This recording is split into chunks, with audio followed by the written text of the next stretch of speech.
Hello guys, welcome back to the channel. Today we are going to be doing a video that I have seen so many people doing, and I'm like, you know what, I feel like that would be fun to do. But we are going to be reading my highest and lowest rated books on my TBR. Now the TBR that I'm taking from this is my fall TBR, which you guys will have seen that in this video more specifically if you watch near the end, at the end of me giving my fall book recommendations as well. But the top of it, basically the way that I like to organize my TBRs is I write them all down in Notion, like the books that I have on my radar. And how I write it is I write out the title, who it's by, the rating that it is on Goodreads, and then if I'm going to be reading it in the physical form, the Kindle form, or if I'm going to be reading it in the audiobook format mostly. And if I'm doing it like all three, then I'll put all three of them down, or just two of them, or just one of them in general. But when I was doing my calculations for this video more specifically, I'm filming this on September 7th, so it's just started with fall. I've already read one book from my fall TBR, which was Loveless by Alice Oseman, and you guys will see that in the bookshelf scavenger hunt video, which I really hope you guys enjoy that one as well. But when doing my calculations, I figured out that the lowest rated book on my TBR is The Pumpkin Spice Cafe, which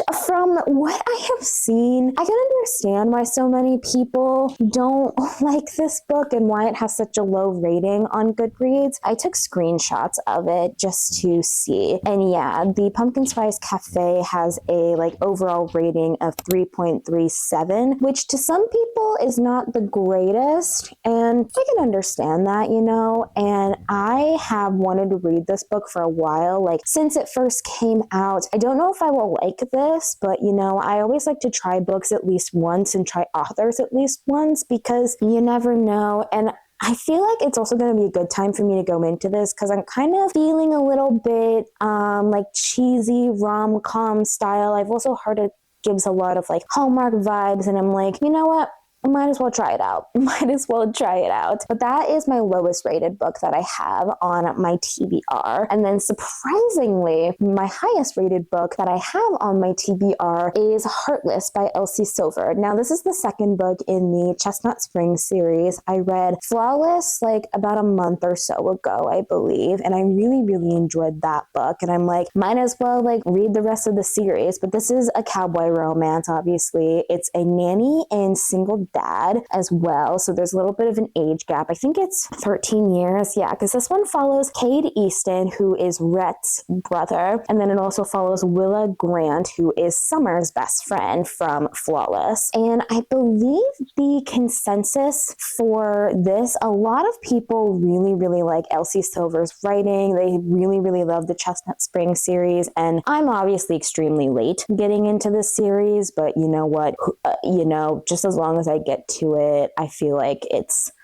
gonna be fine either way. But the overall rating for this one is kind of a little bit on the opposite spectrum. It is a 4.37 on Goodreads more specifically, and it'll be up on the screen somewhere as well too, with a lot of reviews and a lot of ratings as well too, So those are the books that I'm planning on reading this week. I'm actually I was debating if I was going to start with the highest rated or the lowest rated to see if I agree with how they are on the spectrums more specifically. And for what I'm thinking, I think I'm going to start off with the Pumpkin Spice Cafe because, I want to see if I agree with that it should be a little bit on the lower side before diving into the higher rated books to where people just enjoy those a lot more. So later today, after I'm done doing some schoolwork for college and such, I will be starting to read. Maybe I'll also listen to the Pumpkin Spice Cafe, but I need to listen to the audiobook to kind of figure out if I do like the narrator for that. But yeah, I feel like everybody and their brother knows about what this book is, but it's basically a small town spicy romance where Jeannie's aunt gives her the beloved Pumpkin Spice Cafe in this small town of Dream Harbor. That's kind of based around, from what I've heard, Gilmore Girls, because the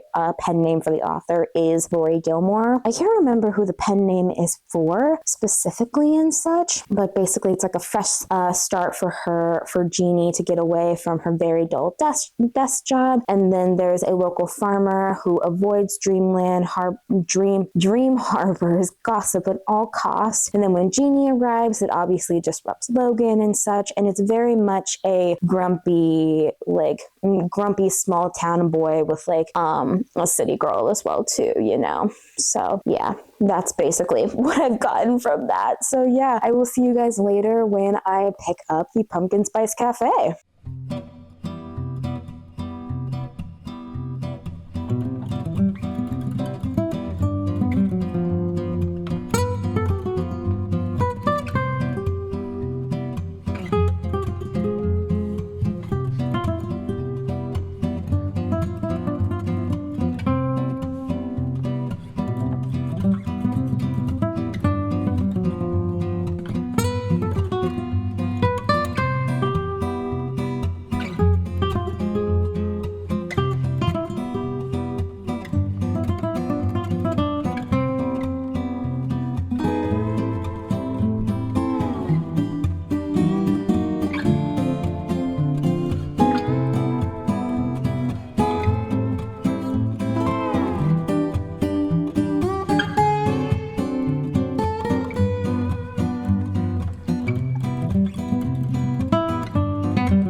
Hello again, guys. So it is currently Monday. Yesterday, I obviously started the Pumpkin Spice Cafe by Lori Gilmore. Y'all saw that. And I've gotten to chapter 21, page 221, which is about maybe like 62% of the way. I've been mostly listening to it on the audiobook.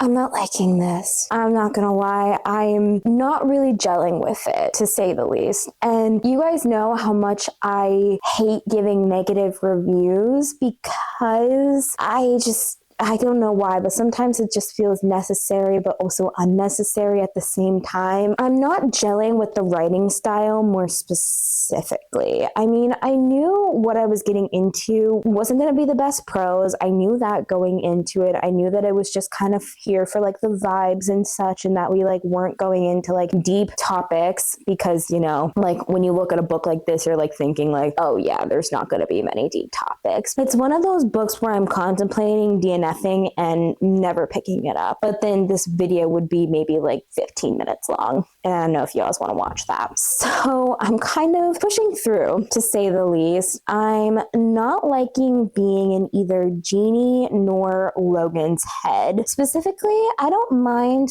I tell you what, many of my favorite romance authors are women and they write dual POV, but most of them, aka Anna Huang and Elsie Silver specifically, and like so many others out there, they write the man like a man would talk. You know, like how a man would think. You can tell that this man was written by a woman in a lot of the mannerisms that he does. I wouldn't really categorize as masculine, and I don't want that to sound like conceited or anything. It's just not my type of man personally. So I'm just like, Jeannie, you can keep the man. I don't really care for him very much. And also something I realized while I was reading this book is I have a really big cringe meter. I did not realize how big of a cringe meter I actually had until I read this book, obviously. And it's one of those things where I'm just like, when I was listening to this on the car ride home on my 45-minute commute from the school back to my house, I was just kind of like sitting with one hand on the wheel. I wish I would have gotten a video of it, or wish I would have brought my camera with me today, but I had one hand on the wheel and then one of my hands, like, just imagine like me holding onto the wheel and I'm just like this. I'm just like... Obviously, I was looking at the road, but I was just like, oh my God, what is happening? So that's the update that I have. It's not a good one. The only likable character that I like is Luke's grandmother. She's the only character that I really like in this book. And that sucks, to say the least, that I only like the grandma, because I don't even like Jeannie as a character. I don't like the woman as a character. I knew what I was getting into when the back of the book says a small town spicy romance. I knew that, but I just didn't think the spice, like we haven't even gotten into like a full like spice scene, but the talks and the illusions and the allure, I'm just like one of the things also as well too is this is very much a show type of spice. It's a very show, very explicit type of thing where sometimes that's not always my vibe. Like some books I can be okay with like just like the explicit saying, but it's written in a tasteful way. In my opinion, this one's not written in a tasteful way, and I feel like I'm taking a long time with talking to you all about this, but those are just my thoughts currently. I will probably maybe get a little bit of clips of me reading it a little bit later after I get some schoolwork done, but like right now I'm just like, yeah, it's just not my vibe. I'm not vibing with it currently. I'm really, really, really not vibing with it. And maybe along the lines I'll decide to DNF it, but right now I feel like I'm in too deep. I feel like I'm extremely in too deep. I have like 2 hours and some odd minutes left of the audiobook. Maybe I can like get that out on like my car rides back and forth. But yeah, that's my update for now, and I will see you guys in the next update. Well, you guys will obviously see me probably reading, either listening to this in the car or during my next update essentially as well. So yeah, that's all I have to say.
I want to throw this book across the room.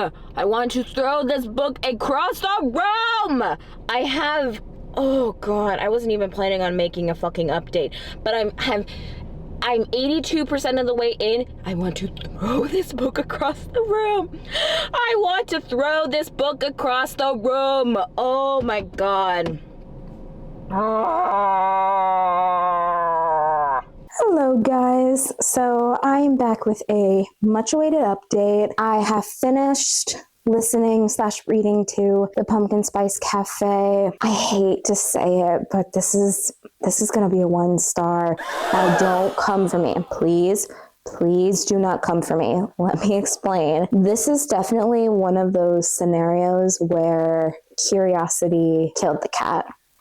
Curiosity 100% killed the cat. I was curious and continued on because it was a short audiobook and I really should not have. I should have DNF'd this book. I really should have. But since I finished it, you guys haven't been around long enough to know this, but I don't give 1 stars to anything. The only time I've really given a 1 star review is All Your Perfects by Colleen Hoover, and what was it, that Tessa Bailey novella that was a part of like the Christmas novellas. It's the one with like Ali Hazelwood and like other creators like that. I'll put it up on screen and such because I can't remember what that was called, but I was like, get that away from me. I had that exact same feeling while I was reading to this. You guys saw a little bit of my reactions, like close near the end of the book. I was around like the 80% mark when the 3rd act conflict happened. And I didn't tell you guys this, but I was talking to myself and how I thought the 3rd act conflict would go. And it happened exactly how I thought it was going to happen. And then it just disappeared like this. Like, I think that's also kind of what made me angry with this in the first place as well too. That I'm just like, oh, yeah, just like nah, just no. Just no. It was just not my cup of tea. Would not personally recommend. Is it good for the fall time? Yes, that was my only like good thing. The only people that I did not hate in this book was Logan's grandmother and Casper the cat. Those were the only two people that I actually liked in this, and I knew what I was getting myself into. I knew exactly what I was getting myself into, so I was just like, I was just like, yeah, it was just not good. It's not good. Will I be continuing on with the rest of the Dream Harbor series? Maybe, but I don't know if the other books are kind of like this, then maybe not, you know? The only one that I think I could probably get into this year would probably be the Christmas Tree Farm, but I don't know, but this is a 1-star. And do I agree with how low it is rated on Goodreads? Yes, I agree 100%. Like, which one? I 100% agree, and I hate saying that, but it's true. This was not my cup of tea. I will be swiftly unhauling this. I will be donating it and such. Somebody else might like it, but I just personally don't. But yeah, that's all I kind of have to say on that. I will put in like my Goodreads review because it's kind of later in the night and such as I'm recording this. So now that train wreck is over with, we are going to be moving on to my highest rated book on my TBR, which is Heartless by Elsie Silver. I believe that this one had a rating of 4.37. I don't know if it's changed since then, but that's what I took a screenshot of on Goodreads more specifically. Let me see if it has changed. I don't think it has, but you never know. Yeah, it's still a 4.37. So that's my highest rated one on my TBR. Obviously, this is the second book in the, what is this called? Chestnut Springs series. Oh my goodness, I could not remember what this was called. I read the first one, Flawless, in my 24-hour readathon. Really liked it. Did not think I would, but I did. So this is the second one in the series. This one follows Cade Easton. He is the oldest of the Easton brothers, and he's 13 years older than Willa Grant, who is Summer's best friend from Flawless. He barely looks her way, even though she's living in his house for the summer. That is until she gets him into the hot tub one night for a game of truth or dare. Then all bets are off, and so are their clothes. So it's very much I know that it's a single dad and nanny romance, and it's very much an age gap. I don't know. Sometimes I don't really do well with age gaps, but I'm willing to overlook it, you know, for this, but we shall see, to be honest with you. I mean, I know not every book in the series is going to be a favorite of mine. Like, with the way that, like, the Chestnut Springs series is, I almost kind of compare it to like what Anna does with her novels, which follow different couples individually, but they're all interconnected standalone, so you need to kind of read them in order to kind of like understand the lore and what the other couples were ahead of them and such. But I don't know what the consensus is of Heartless within like the community, because like I said, I'm getting to this series extremely late, so please forgive me on that. But I will probably start this either tonight when I'm falling asleep, or like before I go to sleep, or maybe I will start listening to the audiobook of this. But I listen to mostly country music while reading Flawless by Elsie Silver, and I found that was really compelling and very easy for me to get through. So maybe I just listen to country music and just look up Heartless by Elsie Silver on Spotify and find one of the bajillion playlists that's out there and such. Yeah, this is the next book on the agenda, so I will see you guys. Oh, oopsies. Sorry if you guys heard that and such, but I will see you guys in the next clip, and then hopefully when I'm giving you guys an update on how far in I am in Flawless.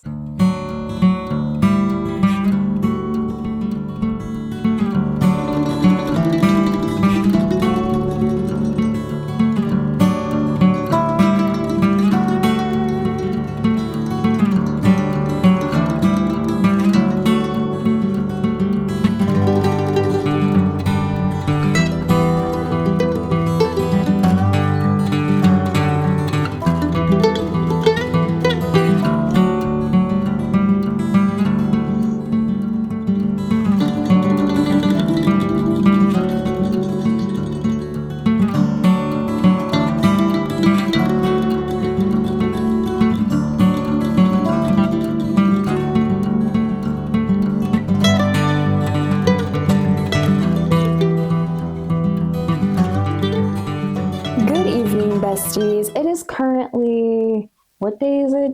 It's Tuesday, I think, the 16th. Yeah, it's Tuesday, September 16th. It's been a while since I've updated you guys. I'm currently filming 2 different vlogs at the same time because I took a long time to get into Heartless by Elsie Silver. And I wanted to update you guys and say that I am on chapter 22, page 252. And I am not loving this, but I'm not disliking it. Like, for most of it, I've listened to the audiobook, and the audiobook is fine. It's not my favorite thing in the world, I will say that. And I probably should have just like straight up read this book like just like by itself and just like not done the audiobook. But because I like to listen to audiobooks on my commute ride home, that's like 45 minutes away from my house to my college, essentially, you know, audiobooks are just the way to go. And I don't know what to feel like.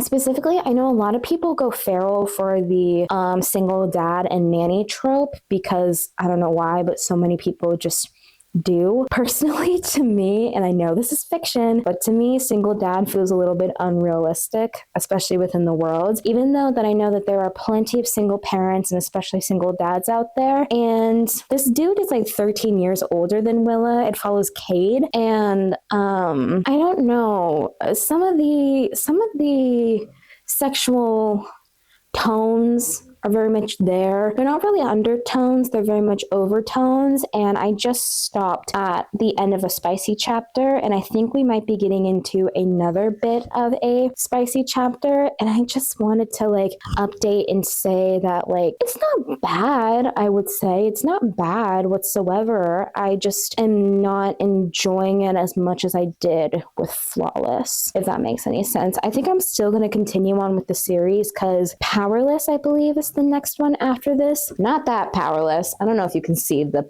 other Powerless, but that Powerless down there and such like that. Not this Powerless, but this Powerless, essentially, you know. And that one follows Jasper and Salome. And Jasper, I've been really interested to kind of see his story because he was very much taken into the Eaton family. Yeah, Eaton. I called them Eastons. No, their last name is Eaton. They were taken in by the Eaton family, and no, who was it? Yeah, Jasper was taken in by the Eaton family, and you know, like he seems like a fun person to kind of like follow. But right now, for Willa and Kate's story, I really could care less. The only reason why I'm really kind of like finishing up this book is because of Luke, which I know he's one of the main cruxes of the story and such, and along with seeing the other family members and such within Chestnut Springs, you know. But yeah, it's sitting at like a 3-star, maybe 2.75 if something gives me the ick, because I'm not hating it. I'm not hating this book. I'm just not loving it. I'm very much in the liking mood and like I care, but also at the same time not for the 2 main characters. I care, but at the same time I don't. So I will probably come and update you guys once I finished Heartless, but that's all I have to say for now, and I'll give you guys my like full thoughts obviously later and such. But yeah, that's all I'm feeling on Heartless and such, and I understand why it's called Heartless. I feel like it connects back to all of the boys essentially in this series, essentially, you know, like with Flawless, that one followed Rhett and Summer. Rhett is known to be a little bit more on the Flawless side and such like that, you know, and then Heartless is obviously Kate's story and such, and just a lot of things related to that as well too, you know, and I get it. But yeah, I will update you guys and see you guys next when I have finished up Heartless.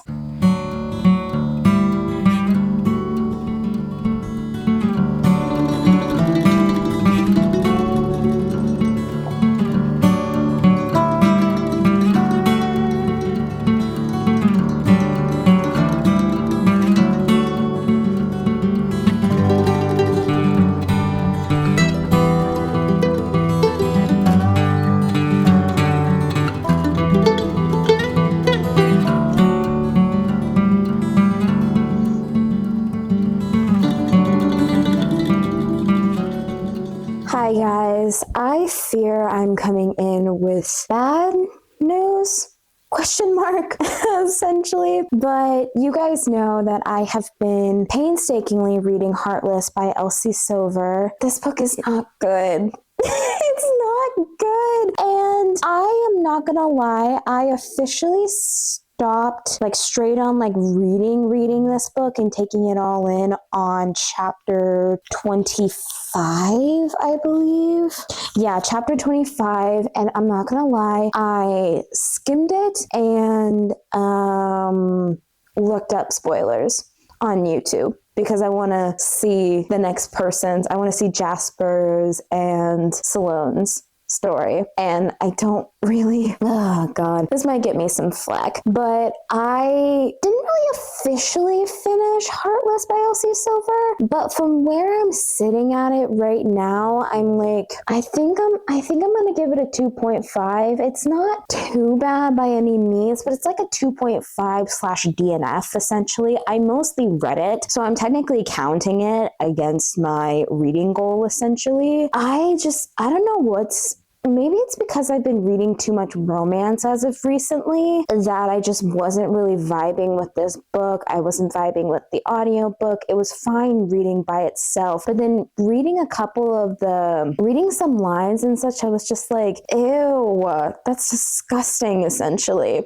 And it very much icked me out. It icked me out. And I just don't know. I plan on continuing with the rest of the series because I already have like Powerless on my shelf down there currently, and I'm really interested in Jasper and Salone's story. I'm really, really interested, along with Reckless, which I believe is Winter's and Theo's story. Now, I know that and with the spoilers and such like that, we get like an introduction into who Winter is. We saw her briefly in Flawless and such, and I feel like I pretty much know her from like that, so I didn't really care too much to kind of read about this. The third act quote unquote conflict was something that I'm like, okay, why didn't I see that coming? Like when I was looking up the spoilers for this, I was like, oh, yeah, that actually kind of makes sense. And then when I was like skimming through like this latter half of the book and such, I was just like, yeah, that kind of makes sense. I don't know.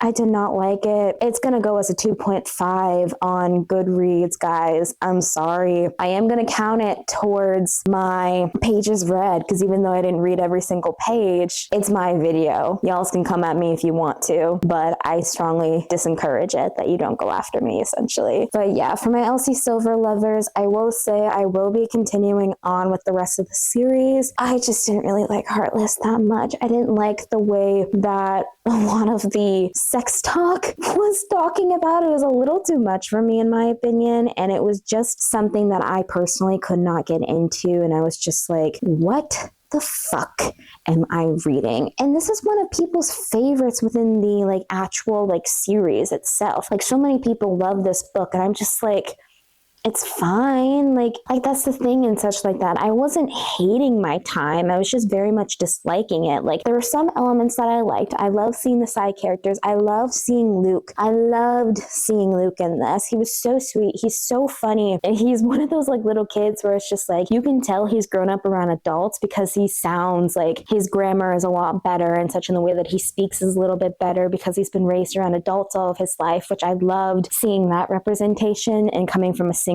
parent household myself as well too. But a lot of the times when it also translated to how Cade and Willow were thinking and such, and one of those things where it's just I get why the quote unquote third act conflict was introduced and why it became a thing, because it's very much ties back to many of Cade's issues and what we get at the beginning of the book with Luke's mother. But at the same time, they could have just talked. And yeah, I feel like I've read this, and also I feel like I haven't at the same time. When looking up, I watched so many spoiler videos before turning on the camera and such. And yeah, it's a 2.5 star. Honestly, 2.5 seems a little bit mean, so I think I'm just gonna put it as a 3-star in Goodreads, to be honest with you. I think I'm just gonna give it a 3-star because there were some elements that I liked, but did I love the whole thing? No, absolutely not. And not gonna lie, the only last parts of the books that I actually read was Harvey's bonus scene and a little excerpt of Powerless and such, which is Salome and Jasper's story, which I'm so eager to read about their story. I'm so eager to read about their story. And I plan on getting the rest of the series. Probably. We shall see. Elsie Silver is definitely one of those authors where she's still kind of a little bit up in the air. She's gotten a 4-star from me, and now she's gotten a 3-star from me as well too. And it's just one of those things where I'm like, I will continue on and see, but also interconnected standalones. Not every couple is going to be your favorite. Not every couple is going to be your favorite. And so many people love this one, and I don't get it. But I think it also has to do with the fact that I kind of read it in a time where I'm not really feeling heavy on romance. I'm not feeling it. So maybe I'll pick it up again in the future, and maybe I will be in a better mood for this. But right now I'm going to leave this at a 3-star, essentially, and those are all of my thoughts that I have on Heartless. And also then in turn, it will also be the end of the video. And also to kind of hold on, let me grab the Pumpkin Spice Cafe and such. My mind's going at a million miles an hour right now. So of course, our lowest rated book for this video was the Pumpkin Spice Cafe recap. I gave it a 1-star. Hated this book. This is going in the unhaul pile so fast. And then of course my highest rated, which was Heartless by Elsie Silver. Forgive me, it's late at night when I'm recording this, and I've just come home from doing a bunch of academic stuff. And this is obviously my highest rated, and it's getting a 3-star. Do I agree with the low ratings of the Pumpkin Spice Cafe? 1,000%. But then again, it's not a book where it's a literary masterpiece. I knew that going into it, and yet I still continued on with this, and I think it low-key kind of burned me out and such. And then, of course, do I agree with the rating with Heartless and being up on the higher end? I can see elements why people like Heartless. I can see the value, and I can see the stuff when it comes to that. I just personally don't agree with it and my standards, like I said. And these two are also series. I will not continue on with this series, which is, I believe, Dream Harbor, but I do plan on continuing on with Chestnut Springs, because a lot of the stories and such, like Jasper and Salome's story, I'm really excited to see their story, because those two, I'm curious. I'm really, really curious to see what their story is and see what their stuff is. But yeah, that is... yeah, that's pretty much it, to be honest with you. I don't really have anything else to say, so I guess I'm just going to end the video here. Thank you guys again so much for watching. Sorry if y'all felt a little bit gypped with the Heartless content. I just had no inclination to pick up the book whatsoever, and whenever I did, I was listening to it on the road and on the audiobook, and I was just cringing the entire time I was listening to the book. I was just like... ugh, it's one of those things where I'm just yeah, I don't think it was the right time for me to read. So maybe in the future I will go back to it. You guys can convince me if I should go back to reading Heartless by Elsie Silver, and I do plan on continuing on with the rest of the Chestnut Springs series. I just don't know when that's going to happen and such. But yeah, and I'm not ruling out Elsie Silver as a author quite yet. This one was just not my cup of tea. And yeah, that's pretty much it. Again, thank you guys again for watching. All of my stuff is going to be linked in the description down below, along with my social media handles popping up on the screen. And if you guys made it to the end of the video, leave me a little rose. Leave me a rose, a little emoji and such like that, signifying for Heartless, since there is a rose on the cover, essentially. But yeah, that's pretty much it. And I hope you guys have an amazing day, week, month, and year. See you later, friends.